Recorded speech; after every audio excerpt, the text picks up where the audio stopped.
It's Cypher from CypherPK.com, and today I'm bringing you a updated Stamina DK one hand and shield and 2H build.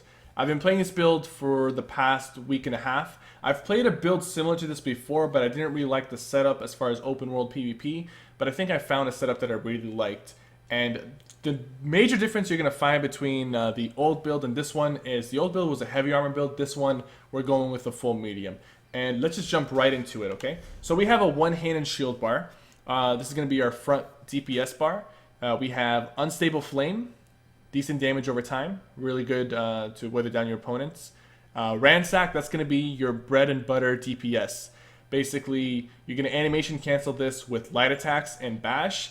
Now, I might upload a video explaining how to do animation canceling with this setup, but there's already a lot of other videos on YouTube and on the forums that explain animation canceling in really good detail. So I might make a video regarding that, but there's other info out there regarding animation canceling that you can look up.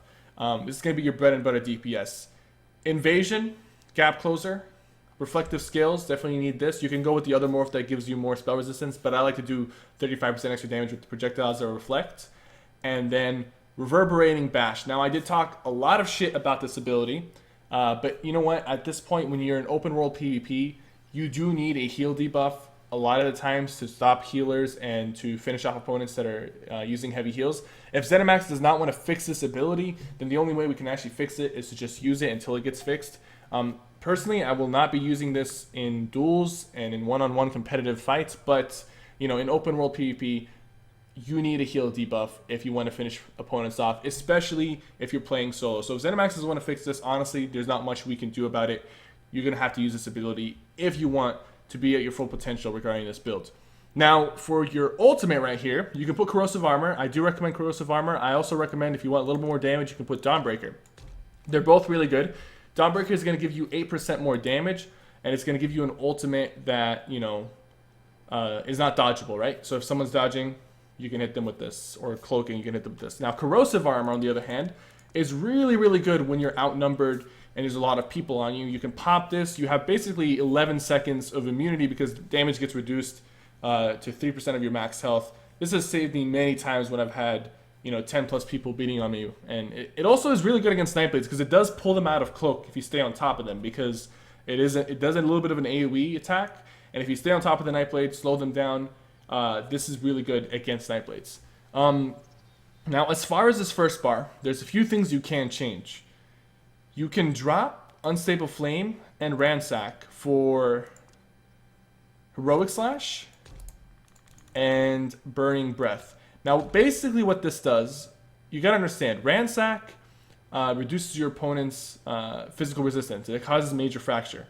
Now, the thing is, Heroic Slash hits harder, it snares your opponent, it also reduces their damage by 15%.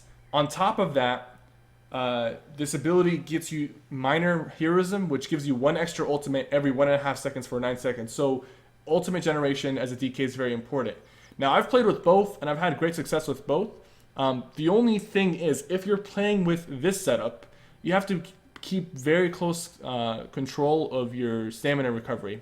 Your stamina management is really important. The difference is, Ransack costs 1,000 stamina, Heroic Slash costs nearly 1,800. It's almost double the cost. So you do want to pay attention to your stamina management when you're running with a Ransack build. If you're running Ransack, I highly recommend that you put more points into recovery or run a set like Engine Guardian. This build does not actually run Engine Guardian, but you can definitely slot Engine Guardian into this build if you wanted to and just change some of the other things around. That's just one of the options, though, that you have if you want to switch out. The reason we go with Burning Breath, though, is you still want to get that major fracture, and Burning Breath does give major fracture. It's also an AoE, so you can put it on multiple opponents with one hit. It is going to hit a little bit less harder than Unstable Flame, but Heroic Slash will cover for that DPS loss. Our back bar is going to be our 2H bar. Now, we are using a two-handed sword, not a mace, not an axe. Axe is currently bugged. And because of the bug, axe is currently the best choice. I personally recommend that you go out and you use an axe, because the only way we can get bugs fixed nowadays is if we all use it. I won't be using an axe though, just don't really want to go down that route. But you know what? Axe is currently the best choice for this setup because of the bleed function. But the reason I'm using a sword over a mace is the sword. We only have one DPS ability here, and that's Executioner, right? Everything else is a heal or a shield or a buff, right? Swords give you 5% extra damage, but that 5% extra damage also equals 5% extra healing received. So you want to get bigger heals out of your 2H, you use a sword. If you want to do more damage with the Execute, I don't really recommend doing that just because you only have one Execute here. You only have one DPS ability here, and that's Execute. Now, if you want the best choice, Axe is going to be your best choice until they fix the bug. Once they fix the bugs, Axe won't really be the best choice just because you're not doing a lot of damage from your 2H bar. It's basically a buff bar, so you want to stick with Sword for the healing buff. We got Rally for healing. We got Vigor for healing, obviously. Igneous Shield is going to return stamina back to you because of the Igneous Earth and Heart passives. It's also going to increase your healing by 30%. That's very important. You cast this right before you Rally in Vigor, you'll get your health topped off really quickly. Shuffle is extremely important regarding this build because you want to get rid of snares, you want a 20% dodge chance to be more tanky. And then we have Executioner and Take Flight. This morph or the other morph were perfectly fine. Take Flight does more damage, the other morph gives you a big damage shield and it costs a little bit more. Keep in mind, if you don't like to play with an Execute on your back bar, you don't have to play with an Execute using this build. This build is actually very strong and has so much potential damage that you don't really need an Execute to finish off your opponents. I personally like to play with an Execute for multiple reasons. One of the reasons being the 30% extra stamina recovery after I kill a person for 10 seconds. And also, against shield stackers, if you get them low health, you can use an Executioner to rip through some of their shields. Now, if you don't want to use Executioner, you got a few options. You can use Retreating Maneuvers for extra speed if you want. Keep in mind this build doesn't have a lot of mobility because we don't have any speed buffs. If you want to put a speed buff in, you'll have to use Retreating Maneuvers. That's one of your options.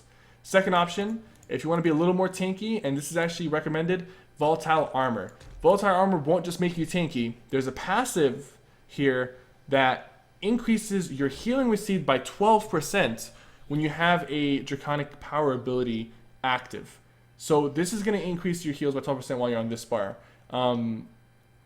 Very useful. It also gives you major resolve and major ward, which is going to make you a lot more tankier, and you were going to return some damage onto physical attackers. So definitely a good option for this build, especially if you're doing duels in 1v1. I definitely recommend Volatile Armor to get that resistance boosted up.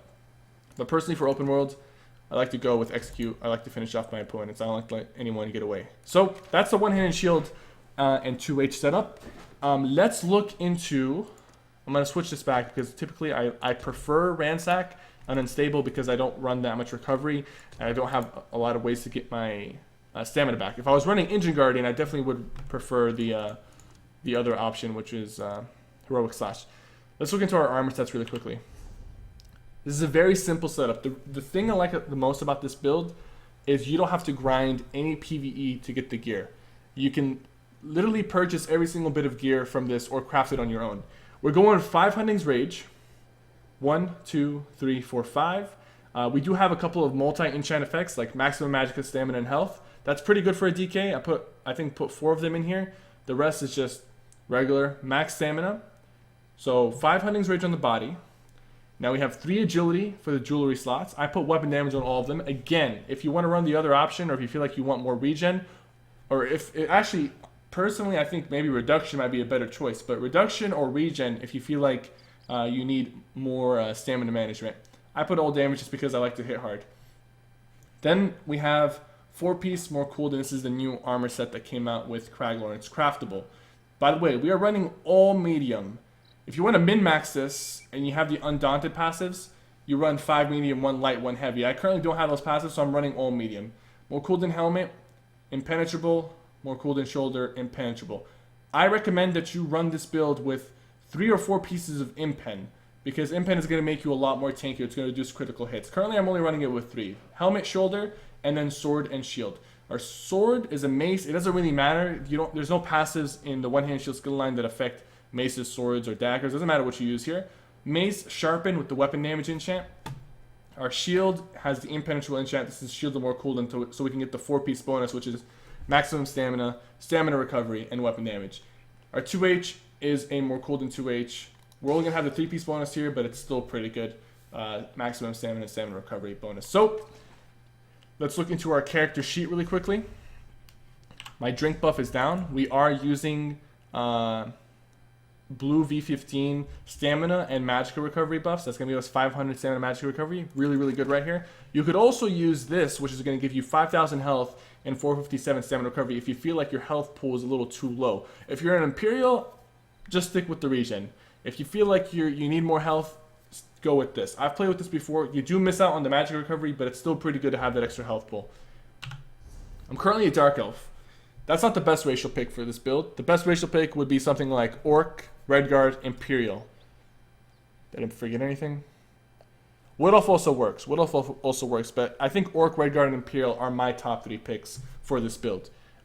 We have about 2k stamina recovery, about 2.2 or 2.3k when buffed.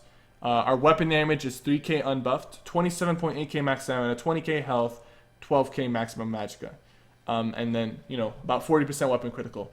We're using the Serpent.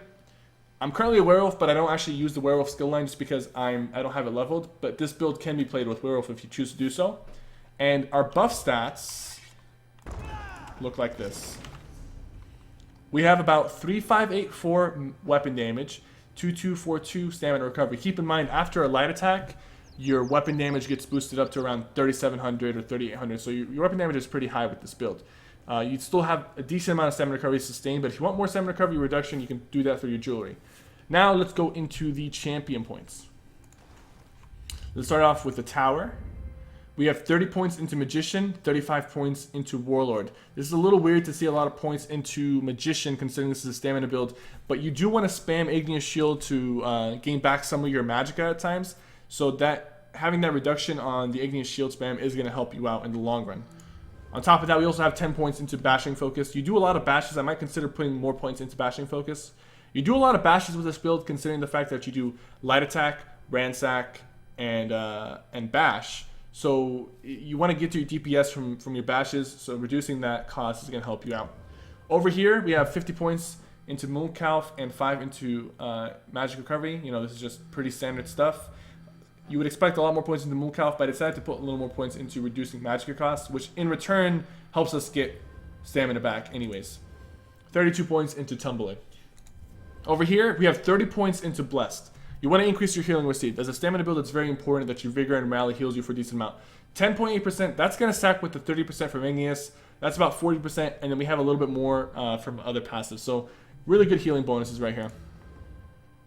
5 into Blade Expert, 5 into Heavy Weapon Expert. If you want to, which you have the option to, you can put 30 points into here, like 15 and 15, or, more like 20 and 10, or 25 and 5, because you're using most of your light and heavy attacks are coming from your one-hand shield, and if you're using a mace, you put points into here. If you're using a sword or dagger, whatever it is, you just split your points accordingly here.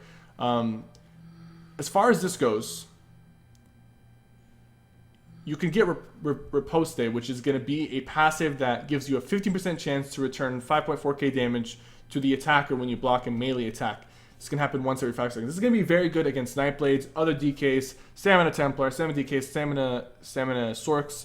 So really, really good against other melee builds, and you have that option. So when you're blocking, you can return some damage onto them. Over here, 76 points into Mighty, 26 into Piercing, 20 into Precise Strikes. Right here, we have 20 points into Block Expertise, 22 into Reducing Critical Damage, 20 into Thick Skinned, 20 into Elemental Defender, and 80 into Hardy. Now you could put a couple points into Quick Recovery to boost your healing even more if you choose to do so. That's the champion layout. This is based off of 486 champion points. So again, the armor sets can be changed up. If you want to use Injure Guardian, you can do that. If you want to use Willow's Path, you can do that. There's Shield Breaker setups, 5-piece more cooldown with 4 Shield Breaker, 3 Agility. That's also a setup I plan to try. So if you guys have any questions, please leave them below. This build is on will be on CypherPK.com by the time this video goes live. And if you have any questions, of course, you can comment below or send me an email. And if you want other builds, CypherPK.com for your other builds. I'll also be posting a Stamina Nightblade one-handed shield setup using the exact same gear, but of course, different abilities. Thank you guys so much for watching. I will see you guys soon.